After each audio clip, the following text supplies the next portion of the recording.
ओम नमः सिद्धेभ्य। नमः श्रीवर्धमानाय निर्धूत कलिलात्मने सालोकानां त्रिलोकानां यद्विद्यादर्पणाय ते।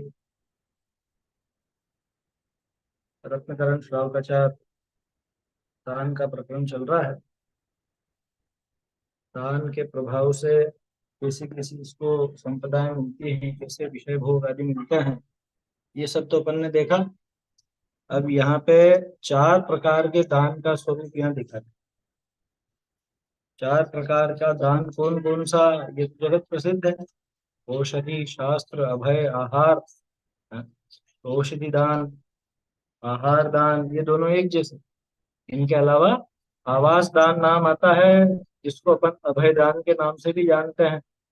और एक उपकरण दान, जिसको शास्त्र दान अथवा ज्ञान दान के नाम से भी जानते हैं। उनकी चर्चा है। लेकिन दान के पहले एक दिमागी भूमिका बनती, एक भूमिका तैयार होती। वो भूमिका क्यों तैयार होती, कैसे तैयार होती है कि ज्ञानी उस प्राप्त धन संपदा के संबंध में कुछ ऐसा विचार करते हैं जिससे उनकी दान की भावना बनती। अब ज्ञानी जनों का धन संपदा के संबंध में क्या विचार है, कल बहुत विस्तार से चर्चा हुई थी कि भाई जो कुछ भी धन आदि मिला है, मैंने कमाया या बाप दादाओं से मिल गया, वो सब मिला तो मेरे पिछले पुण्य के उदय से, है ना। पिछले पुण्य के उदय से, कोई वर्तमान में मैंने कुछ विशेष किया हो उससे मिला हो ऐसा नहीं। दिखता अभी का वर्तमान का, या बाहर में कुछ काम ऐसा दिखता है कि ये व्यापार किया इसलिए पैसा आया, या ये कुछ धंधा नौकरी इत्यादि की इस वजह से ऐसा पैसा आया। जबकि वास्तविकता यह है कि पिछले पुण्य के उदय से ही वो सारी संपदा प्राप्त हुई है। और क्या कारण रहे कि दूसरे का धन मैंने नहीं चुराया, दूसरे के धन के प्रति मैं लालयित नहीं हुआ, दीन दुखी जीवों को दान देने का भाव हमेशा बना रहा, या उनकी सेवा करने का भाव, उनकी सहायता का भाव बना रहा। इसी वजह से ये चीजें आज प्राप्त हुई कि पिछले भाव में निश्चित रूप से किसी दीन दुखी की मैंने मदद की होगी, सेवा की होगी, पात्रों को दान दिया होगा, तभी जाकर के ये सब संपदा प्राप्त हुई। उसके फल से ये सारी संपत्ति मिली। यहाँ तक की बात अपनी हुई थी। आगे का विषय देखना है, पहले श्लोक बोल लेते हैं एक बार। नव पुण्य प्रतिपत्ति सप्त गुण समाहितेन शुद्धेन अपसूनारंभाणामाद्यानामिष्यते दानम् गृहकर्मणापि निचितम् कर्म विमाष्टि खलु गृह विमुक्तानाम् अतिथीनां प्रतिपूजा रुधिरमलं धावते वारी उच्चैर्गोत्रं प्रणतैर्भोगो दानादुपासनात् पूजा भक्ते सुंदर रूपम स्तवनात् कीर्तिस्तपो निधिषु क्षितिगतमिव वटबीजम् पात्रगतं दानमल्पमपि काले फलतिच्छाया विभवम् बहुफलमिष्टं शरीरभृताम् आहारौषधयोरप्युपकरणावासयोश्च दानेन वैयावृत्यं ब्रुवते चतुरात्मत्वेन चतुरस्रा। चलिए, तो ज्ञानी गृहस्थ विचार करता है ना, ये अपना हो गया था। और क्या विचार चलता है, 2 दिन ही इस संपत्ति का संयोग है।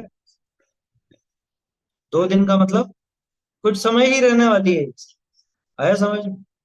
2 दिन तो वो एक कहने का डायलॉग है। अब 2 दिन तो कितना भी हो सकता है। 2 दिन का मतलब 1 घंटा भी हो सकता है ना। और 2 दिन का मतलब 2 साल भी हो सकता है, 20 साल भी हो सकता है। जैसा उस वस्तु का संयोग बना रहना है और जैसा इसका कर्म का उदय है, उस अनुसार वो 2 दिन की मियाद जानना। कल देखा था ना अपन ने, वे तो भिन्न द्रव्य, ये तो अपने अधीन परिणमते हैं या कर्मोदय के अधीन। बहुत बढ़िया पंक्तियां हैं वो। तो ऐसे ही ये जो संपत्ति है, इसका जो 2 दिन का संयोग भी हुआ है तो इसकी योग्यता से ही हुआ है। या इसी की खुद की योग्यता से ये वस्तु मिली है, हमेशा रहने वाली नहीं। देखो, बहुत सी वस्तुएं तो ऐसी, धनादि का संयोग ऐसा कि ये ये पूरे भव तक भी साथ रह जावे, जरूरी नहीं, इस भव में पहले ही छूट जाए। आज जो धनादि का संयोग हुआ, वो कोई जरूरी नहीं कि आपके मरने तक साथ रहे, कोई जरूरी नहीं। जो मरण तक साथ रहे, ऐसा कोई नियम नहीं, वो पहले भी छूट सकता है। परलोक साथ में नहीं जाएगी, अगले भव में तो साथ में एक भी वस्तु जाने वाली नहीं है।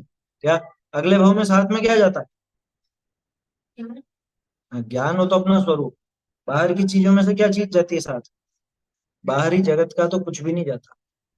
यहाँ से जीव जाता है कार्बन शरीर को साथ में लेकर, जो कर्म बांधे हुए हैं वो जाएंगे साथ। क्या बाहरी वस्तुओं का जो भी योग बनेगा बिछुड़ेगा, वो उन कर्मोदय के अधीन बनेगा। आया समझ?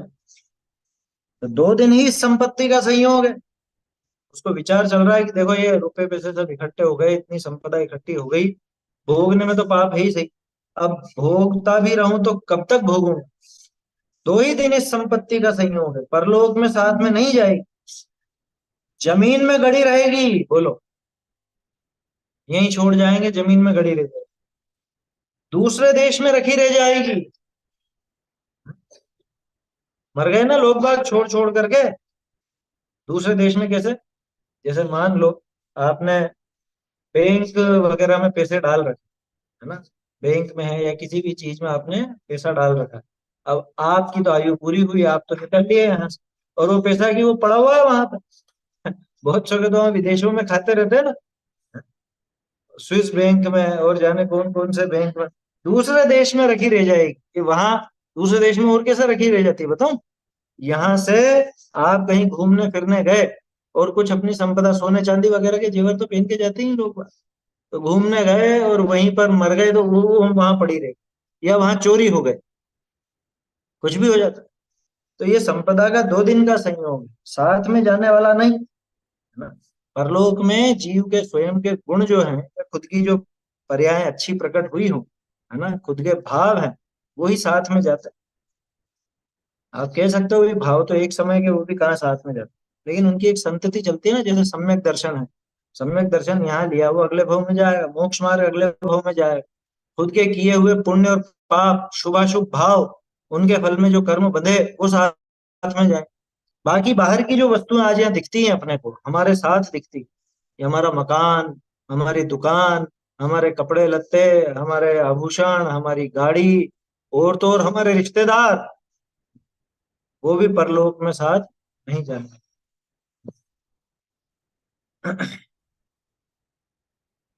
क्या कहा? दूसरे देश में रखी रह जाएगी, जमीन में गड़ी रह जाएगी। बहुत से धन गाड़ के रखते हैं, छुपा के रखते हैं ना, हैं? वो अ, तहखाना जैसा बना के रखते हैं गुप्त, कि किसी को पता नहीं चले, हैं? किसी को पता नहीं चले, बाद में भी किसी को पता चलने वाला नहीं है, तू वहां पे गाड़ के मर जाएगा, घर वालों को पता भी नहीं रहेगा। और तो क्या पता क्या कहाँ कहाँ रख के बताया ही नहीं, मर जाते हैं बहुत से लोग ऐसे। पुराने जमाने में तो खूब होता था, ये जो लोगों को कहीं पे मान लो पुराने कोई मकान की या जगह की खुदाई हो और वहां पे मिलता है, कुछ गड़ा हुआ मिलता है, तो कैसे मिलता है? तो ऐसे ही तो मिलता है कि पहले के लोग वो सुरक्षित रखने के चक्कर में वहां पे रख गए, और वो तो मर गए, दूसरे किसी ने निकाला नहीं, पता ही नहीं। अब जिसके भाग्य में होगा उसको मिल जाता, दूसरे के पास ही रखी रह जाएगी। बोलो, जमीन में गड़ी रह जाएगी, दूसरे देश में रखी रह जाएगी, दूसरे के पास ही रह जाएगी, किसी और को दे रखा है तो किसी और के पास ही पड़ा रहेगी। स्त्री पुत्र कुटुंब के भागीदार मालिक बन जाएंगे, बताओ। हम्म?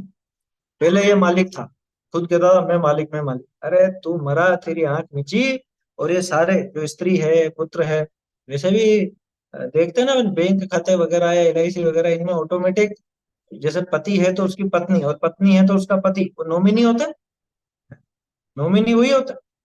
नॉमिनी माने वो उत्तराधिकारी, उसके बाद उसको मिलता है। स्त्री पुत्र कुटुंब के भागीदार मालिक बन जाएंगे, वो मालिक बन जाते हैं। ध्यान रखना, नॉमिनी का अर्थ वो अकेला मालिक नहीं होता। ये भी एक विशेष इसमें बारीकी है, हालांकि विषय से अलग है लेकिन बात है इसलिए बता देता हूँ। बीमा जो होता है, एलआईसी का बीमा, उसके अंदर नॉमिनी का अर्थ वही होता है कि भाई पैसा इसको मिले। लेकिन बैंक में जो आप अकाउंट में नॉमिनी करवाते हो, बैंक अकाउंट में नॉमिनी का अर्थ उसका मालिक नहीं बनता हो। वो वहां से आपकी अनुपस्थिति में निकालने का अधिकारी है, उस पैसे का अधिकारी नहीं है। समझ में ही बात, नॉमिनी का अर्थ ये है। मतलब अगर पति ने पत्नी को या पत्नी ने पति को या किसी भी और को नॉमिनी बना रखा है, तो वहां से वो पैसा निकाल सकता है जब आप नहीं रखोगे तब, लेकिन उसका मालिक नहीं कहलाए। उसका मालिक तो तभी कहलाएगा जब बाकायदा आपने उसके नाम पे वसीयत वगैरह कर रखी होगी या कुछ ऐसा संभला रखा होगा तभी। बैंक खातों में लोग बाग ऐसे ही सोचते हैं कि नॉमिनी माने इसके मरने के बाद इसका मालिक ही होगा, मालिक नहीं है, सिर्फ निकालने का अधिकारी है वहां से, वो निकाल सकता है। खैर, वो तो एक व्यर्थ की बात थी फालतू की, लेकिन विषय चला इसलिए बताया। क्या कहा, दूसरे के पास रखी रह जाएगी। उधार दिया था, है ना, घर वालों को बताया ही नहीं, पत्नी को पता ही नहीं है कि पति देव ने कहाँ कहाँ पे उधार दे रखा है, और पति देव तो लुढ़क गए। अब अब इसको मालूम ही नहीं किस किस से लेना है और किस किस को देना है। जिनको देना है वो तो मांग मांग करके लेकर के जा रहे हैं, और जिनसे लेना उसकी डिटेल ही नहीं है इसके पास, कैसे ले। हम्म? स्त्री पुत्र कुटुंब के भागीदार मालिक बन जाएंगे। कुटुंब के जो भागीदार हैं, साथी हैं ना, उसमें क्या शब्द आया था अपने ढूंढारी में, दाइयादार ऐसा शब्द था ना। दाइयादार का मतलब वही, एक हिस्सेदार। वो जो भागीदार है वो मालिक बन जाए, राजा लूट लेगा। राजा, राजा का मतलब अब तो सरकार, सरकार आपकी संपत्ति को हड़प सकती है। सरकार आपके जमीन को क्या बोलते हैं, अधिग्रहित कर सकती है, अधिग्रहण कर लेते हैं, एक्वायर कर सकती है जमीन वगैरह। रोड चौड़ा करना है, मकान आगे निकल रहा है, मकान छोड़ो, इनके तोड़ दो सारे मकान। 5-5 10-10 फुट मकान टूटेंगे आगे से। ये क्या है, दबा लिया। राजा लूट लेगा, और पहले तो राजा लोग लूट भी लेते थे। बनारसी दास जी ने तो कितने प्रसंग लिखे हैं इसके। हमेशा डर में जीती थी जनता, कि कभी भी वो राजपाट पलटा और ये लुटेरा राजा आया, इस सब लूट। अब तो फिर भी सरकार का जमाना है, लेकिन सरकार अलग तरीके से लूटती। जीएसटी सीएसटी और पता नहीं जाने क्या क्या टैक्स के नाम पे सरकार रख लेती। उसमें भी बहुत सारी बातें ऐसी हैं विरूपता जैसी, लेकिन है जो है, क्या कर सकते हो। जैसा उदय है, जितना आपका उदय उतना ही मिलेगा, जितना टैक्स में जाना है उतना ही जाएगा, है समझ में? उसमें आप कहोगे भाई इसमें हमारी कोई कमाई तो है नहीं, ये तो हमारी पिछली संपत्ति थी उसका मिला है, लेकिन नहीं, टैक्स तो देना पड़ेगा, वो नहीं छूटेगी। देखो, राजा लूट लेगा तथा मैं अचानक मरकर दुर्गति में चला जाऊंगा। अगर ऐसी संपदा का मालिक बन करके रहा अंत समय तक, तो अंत समय में तो दुर्गति में जाना पक्का। मैंने यह धन सैकड़ों दुर्ध्यान करके, महापाप के आरंभ करके, अनेक देशों में क्षेत्रों में भ्रमण करके, बड़े कष्ट और कपट से कमाया था, प्राणों से भी अधिक इसकी रक्षा की। अब कैसे इस धन को छोड़कर मरूं, ऐसा विचार करना उचित नहीं है। क्या ज्ञानी क्या कह रहे हैं, ये विचार उचित नहीं है कि और मैं इसको कैसे छोड़ूं कैसे छोड़ूं। अरे छूटा छूटा है भैया, पहले ही छूटा छूटा है। और ये जो संयोग बना था, ये संयोग भी 2-4 दिन का था, मैंने कुछ ही समय के लिए था। मैंने कैसे कमाया ये धन, सैकड़ों दुर्ध्यान करके। दुर्ध्यान तो करा ही है, व्यापार का ध्यान कोई अच्छा शुभ ध्यान है क्या? पैसा कमाने का जो ध्यान है, पैसा कमाने का भाव, वो सुध्यान है या दुर्ध्यान? पैसा कमाने का जो भी भाव है वो सारा दुर्ध्यान, महापाप के आरंभ करके। अच्छा देखो, ये सामान्य कथा ना, महापाप का आरंभ करके पैसा कमाया नहीं जाता। पैसा कमाया जाता है पिछले पुण्य के उदय से, है ना। कमाई तो पिछले पुण्य के उदय से ही है। और यहाँ दिखता क्या है कि मैंने इतने इतने पाप किए, इतना व्यापार किया, इतना इतनी नौकरी की, इतने पापड़ बेले तरह तरह के, तब जाकर के पैसा इकट्ठा हुआ। अनेक देशों में क्षेत्रों में भ्रमण करके आते हैं ना, बहुत से भ्रमण कर करके और लुटा के आ जाते हैं। कहाँ कमा के गए थे कमाने, लेकिन उल्टा कमा करके आ गए। अनेक देशों में क्षेत्रों में भ्रमण करके, बड़े कष्ट और कपट से कमाया था, तरह तरह के कष्ट उठाए थे, तरह तरह का कपट किया था, छल कपट किया था, तब जाकर के पैसा इकट्ठा हुआ था, इसको ऐसा लगता।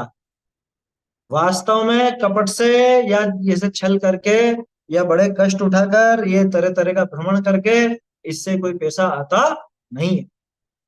इससे नहीं आता पैसा, ये हकीकत है। पैसा किससे आता है?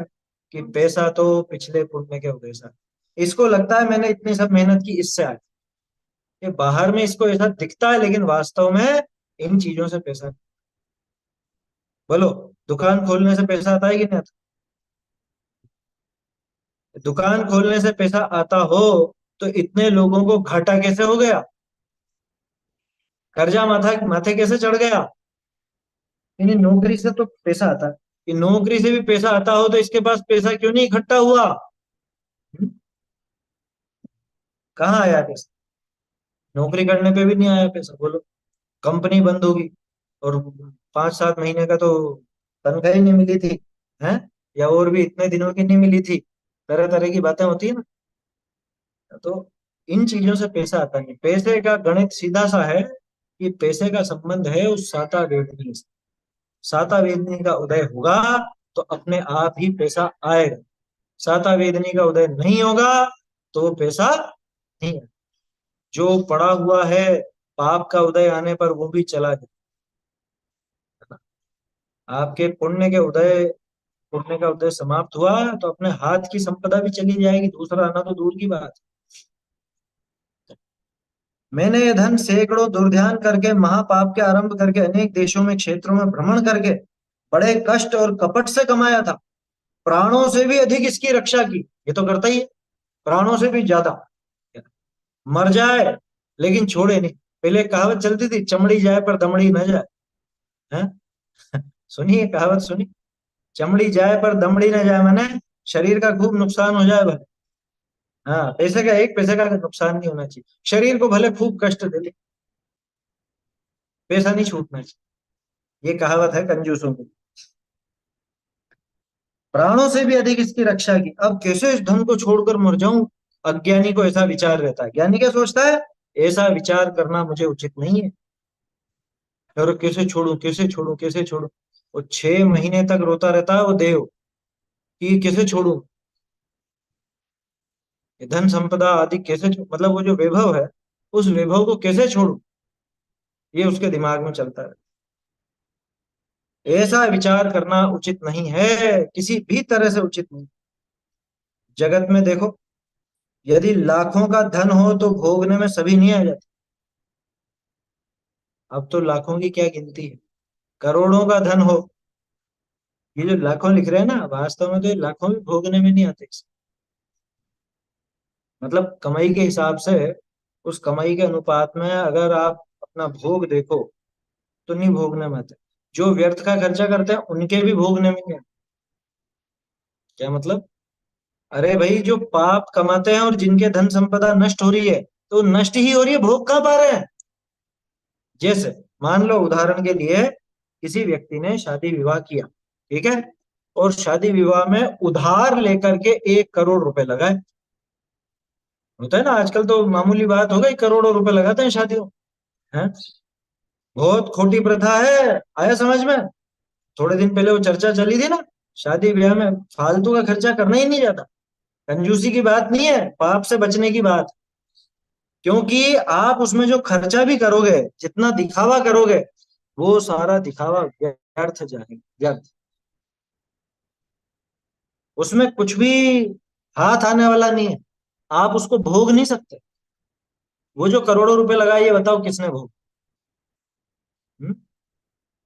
जिनको जिमाया उन्होंने भोगे हैं, ठीक है ना? और जो इसने दिखावा किया तो वो संपदा गई, वो उनके पास पहुंची जो जो टेंट वाले थे और जो जो भी जो शोभा करने वाले थे, उन लोगों का पेट भरा। इसने तो वो उधार ली और उधार चुका रहा है। उधारी चुकाते चुकाते समझ लो ऐसा कर्जदार हो गया कि डूब गया पूरा, है? खुद की धन संपदा लुटा दी, मूर्ख। क्या हुआ ये? कि वो सारा भोगने में नहीं आता, ये हकीकत है ना। जो देखो, अपन जैसे जीव जो विषय भोगों में ज्यादा आसक्त नहीं रहते हैं, ज्यादा विषय भोगों की लिप्सा नहीं है, उनके भी भोगने में नहीं आता, और जो बहुत लिप्त हैं उनके भी भोगने में नहीं आता। मैं ये समझाना चाह रहा हूं, जिनको बहुत ज्यादा आसक्ति है विषय भोगों में, वो भी पूरा नहीं भोग पाते। क्यों? क्योंकि पाप का उदय उनके ऐसा आता जाता है कि वो धन संपदा व्यर्थ में नष्ट होती है, व्यर्थ में। जैसे बोलते हैं, चोरी का माल मोरी में है?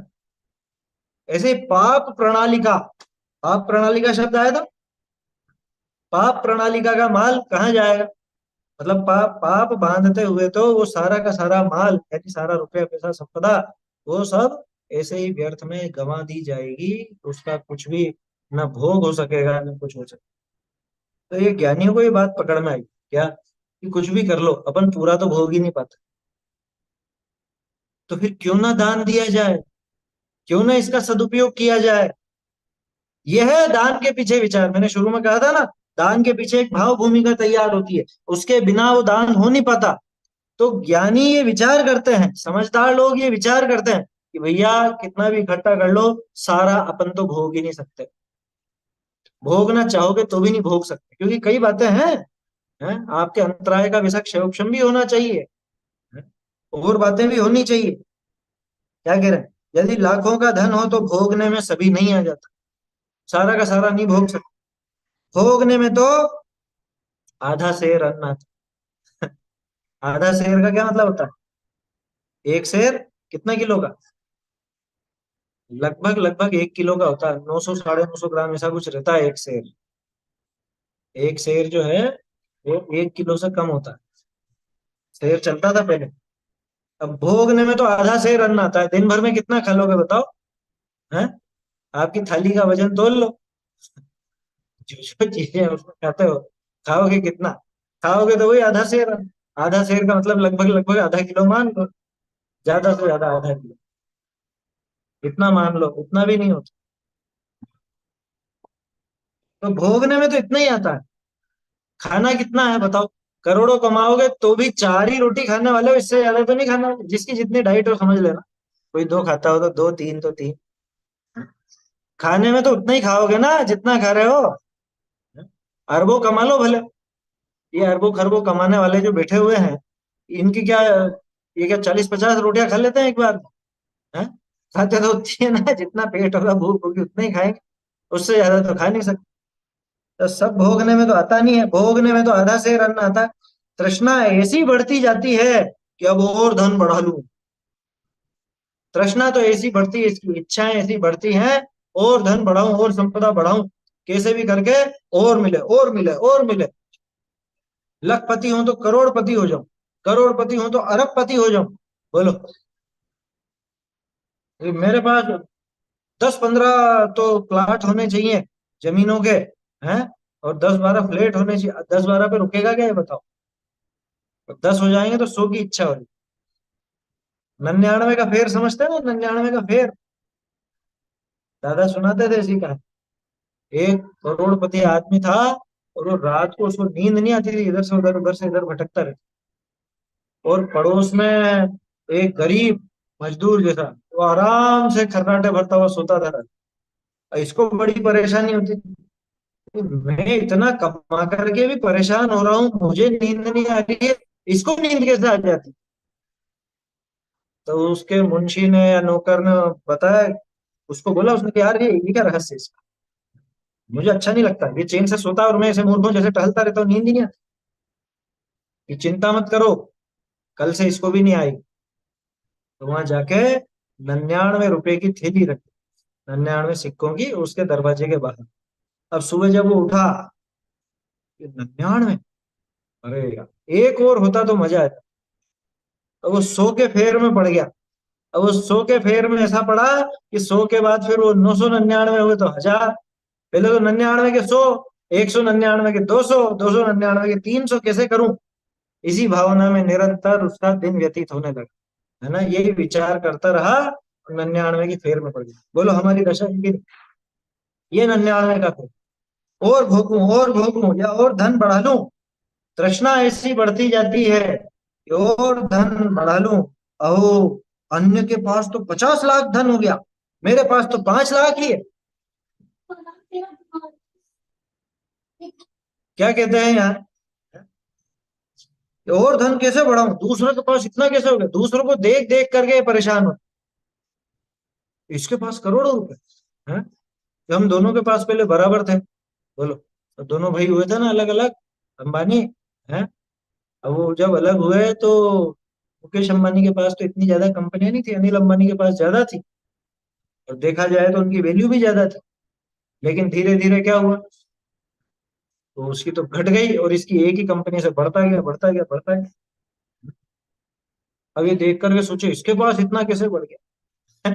उदाहरण है ना, अपन तो उसका नाम तो क्या लें, अपन तो खुद पर सोचो, दूसरे की धन संपदा वैभव देख करके, दूसरे की वस्तुएं देख करके, तो उसकी बढ़ोतरी देख करके कैसा विचार आता है, इसकी तृष्णा कैसी बढ़ती है, और धन बढ़ा लूं। दूसरे के पास तो 50 लाख हो गया, मेरे पास 5 लाख है।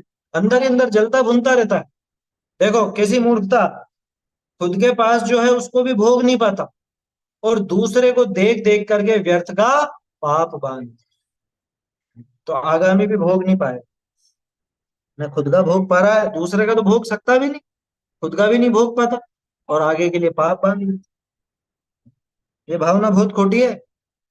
उसका कुर्ता मेरे कुर्ते से सफेद कैसे, उसके पास इतना अच्छा कैसे, उसके पास इतने आभूषण कैसे, उसके पास तो करोड़ों हैं, हमारे पास तो करोड़ों रुपए है ही नहीं है। आया समझ, या उसके पास तो 10 लाख है, मेरे पास तो 5 लाख है, लिखा है ना 50 लाख 5। अब और धन कैसे बढ़ाऊं, कौन सोच रहा है ये, कि जिसका खूब आराम से काम चल रहा है, क्या जिसका जीवन यापन बहुत आराम से हो सकता है वो सोच रहा है। हम्म? कौन आरंभ करूं, कौन उपाय करूं, कौन का मतलब क्या, कैसा आरंभ करूं, कौन सी आरंभिक क्रिया करूं, कैसे क्या उपाय करूं जैसे और ज्यादा पैसे मिल जाए, कौन राजा जी को प्रसन्न करूं, कौन व्यापार करूं, किससे मित्रता करूं, जिसकी सलाह से मुझे धन की कमाई हो जाए। कोई व्यक्ति ऐसा मिल जाए बताने वाला, जिससे मुझे बहुत धन संपदा आदि की प्राप्ति हो, किससे दोस्ती रखें, जो अपने को सही सलाह देगा, क्या कि कहाँ की जमीन खरीद लूं, और कहाँ का शेयर खरीद लूं, कहाँ का कौन सा म्यूचुअल फंड खरीद लूं, कौन से बैंक में एफडी कराऊं, कोई बताने वाला मिल जाए, किससे करूं, किससे करूं, होता है, जिसकी सलाह से मुझे धन की कमाई हो। ये हो हाय लिखा है ना, हो हाय के स्थान पर हो जाए कर लीजिए, जिसकी सलाह से मुझे धन की कमाई हो जाए। जाए, जाए में जा ए होता है।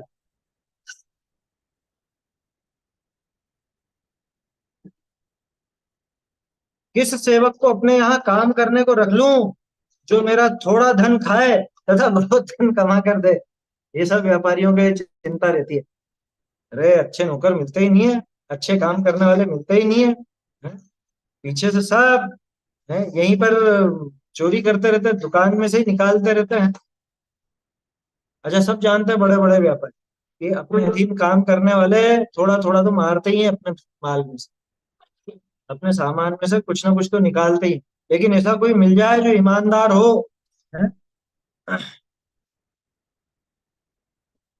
कैसे सेवक को अपने काम, किस सेवक को अपने यहाँ काम करने को रख लूं, जो मेरा थोड़ा धन खाए, मतलब ये मालूम तो है इसको कि धन तो खाएगा, मेरा धन तो खाएगा लेकिन थोड़ा ही खाए, और बहुत धन कमा कर, कि भैया खा ले भले थोड़ा बहुत लेकिन कमा के तो दे।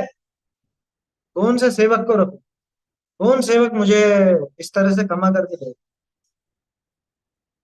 ऐसे हजारों दुर्ध्यान करता हुआ संसारी जीव समस्त राज्य ऐश्वर्य छोड़कर महामूर्छा से आर्त रौद्र परिणामों से मरकर नरक के घोर दुख भोगता है।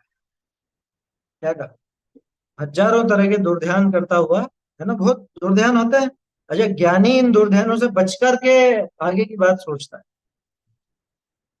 ऐसे हजारों दुर्ध्यान करता हुआ संसारी जीव समस्त राज्य ऐश्वर्य छोड़कर, समस्त के बाद कोमा की जरूरत नहीं, समस्त राज्य तो एक साथ आए,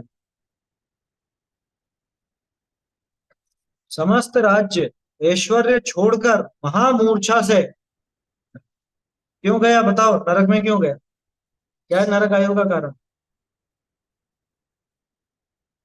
बहुआरम्भ परिग्रहत्वं बहुआरंभ परिग्रहत्व नारकस्य। और परिग्रह किसको कहा? मूर्छा मूर्छा परिग्रह, तो यही बात आई ना यहाँ। सारा राज्य ऐश्वर्य छोड़कर, माने मर करके महामूर्छा से, यह है महापरिग्रह असल। जितना वो बाहरी विषय भोग या परिग्रह है, उनमें इसकी मूर्छा पड़ी हुई है। उस महामूर्छा पूर्वक मर करके, आर्त रौद्र परिणामों से मरकर नरक के घोर दुख भोगता है ना, घोर दुख भोगता है नरक।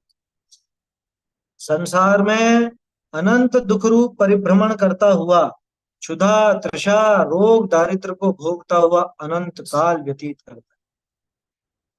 क्यों? कि वो जो मिला था उसका सदुपयोग नहीं किया, इसलिए। समझ में आई बात? जो वस्तुएं, जो धन संपदा आदि प्राप्त हुई थी, उसका सदुपयोग नहीं किया इसने।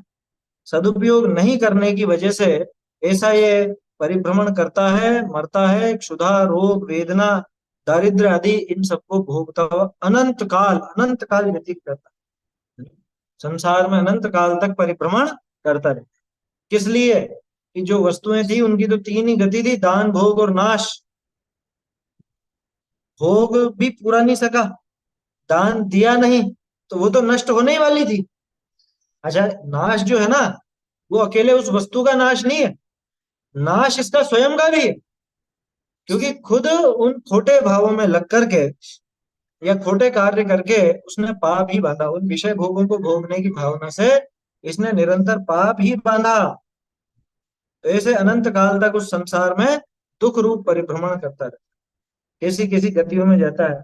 आज अपन देखते हैं। अच्छा देखो, यहाँ पे कल जो अपन ने पैराग्राफ पढ़ा था, उसमें बात आई थी ना, आज मुझे जो सब संपदा मिली है, ये क्यों मिली है? कि पिछले भव में मैंने दान आदि दिया, या पिछले भव में मैंने कुछ गरीबों की सहायता की, दीन दुखियों की मदद की, इसलिए। ठीक है ना? अब इसका उल्टा करो। आज हम जो देखते हैं, इतने तिर्यंच भटक रहे हैं। काहे के लिए भटक रहे हैं? खाने को नहीं मिल रहा, पीने को नहीं मिल रहा, हर गर्मी में ऐसे परेशान हो रहे हैं। क्यों? कि पिछले भव में जो भोजन आदि इसको मिला था, ये उसमें अत्यंत लिप्सा पूर्वक लगा। दान दिया नहीं कभी, आहार दान की भावना भी नहीं भाई, तो आज इनको आहार नहीं मिलता। आहार दान की भावना नहीं भाई, कोई और साधर्मी को, या समझ लो कोई जो दीन दुखिया है, उसकी मदद की भावना नहीं भाई, तो आज खुद को लाचार बनना पड़ा।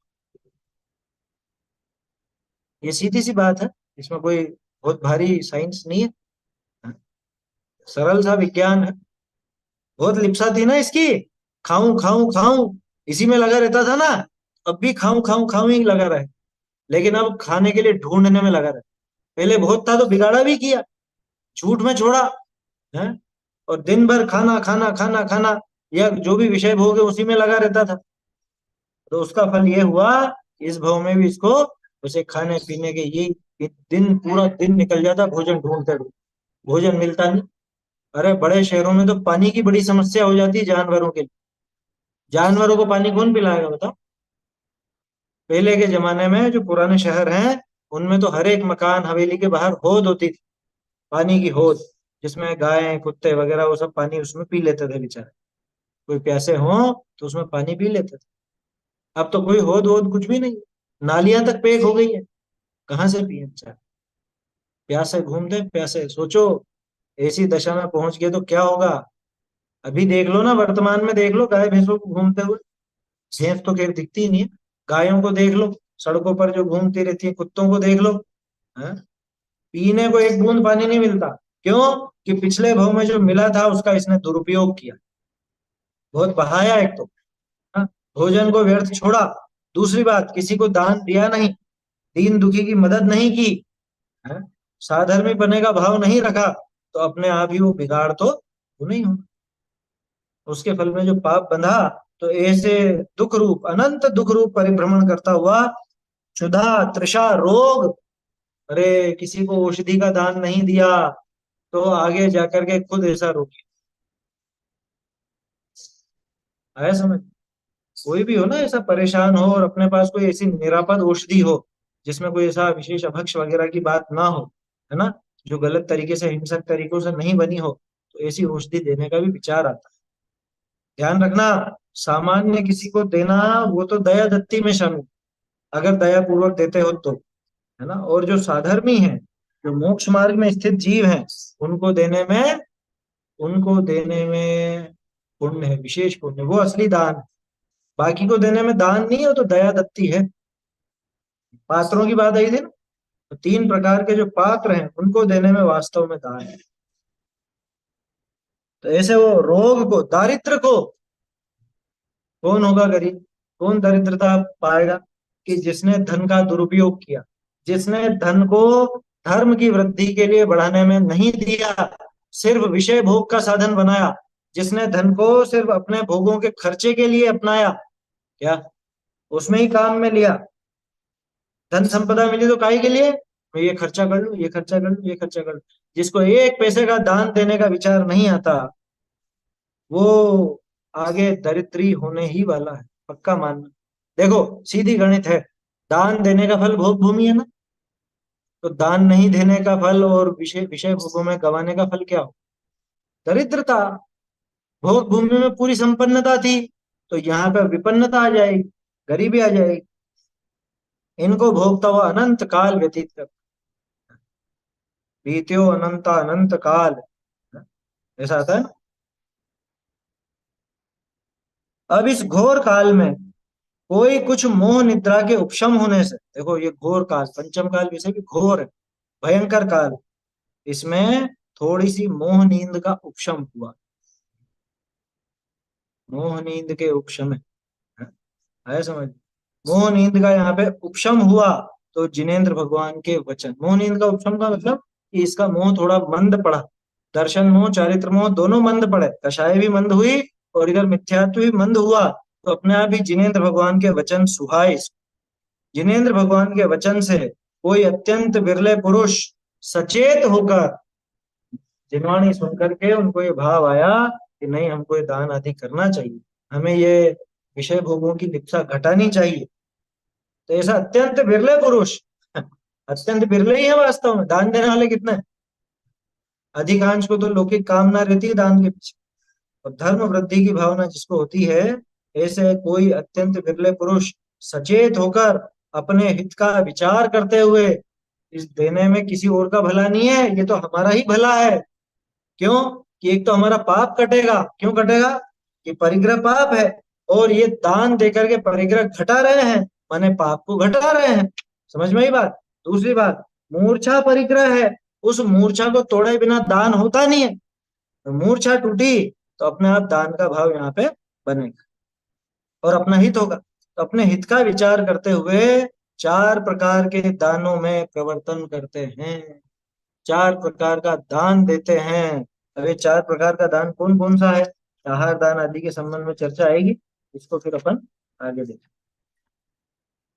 आहारौषधयोरप्युपकरणावासयोश्च दानेन वैयावृत्यं ब्रुवते चतुरात्मत्वेन चतुरस्वा, चैतन्य का स्मरण प्रतिक्षण ही करो रे, अब के अनंत दुख को क्षण में हरो रे, अक्षय अंत निज सौख्य निधान पाओ, गाओ अरे इसी के गीत गाओ, जिन वाणी प्राणी जान ले रे, जिन वाणी प्राणी जान ले रे, छहों दरब पर जाय गुण सरब मननी के सरधान ले रे, छहों दरब पर जाय गुण सरब मननी के सरधान ले रे, जिन वाणी प्राणी जान ले, देव धर्म गुरु निश्चय धर और पूजा दान प्रमाण ले रे, देव धर्म गुरु निश्चय धर और पूजा दान प्रमाण ले रे, जिन वाणी प्राणी जान ले, ध्यानत जान जैन बखान्यो ओम अक्षर मन आन ले, ध्यानत जान जय बखाने ओम अक्षर मन ले, जिनवानी प्राणी जान ले, जिनवानी प्राणी जान ले।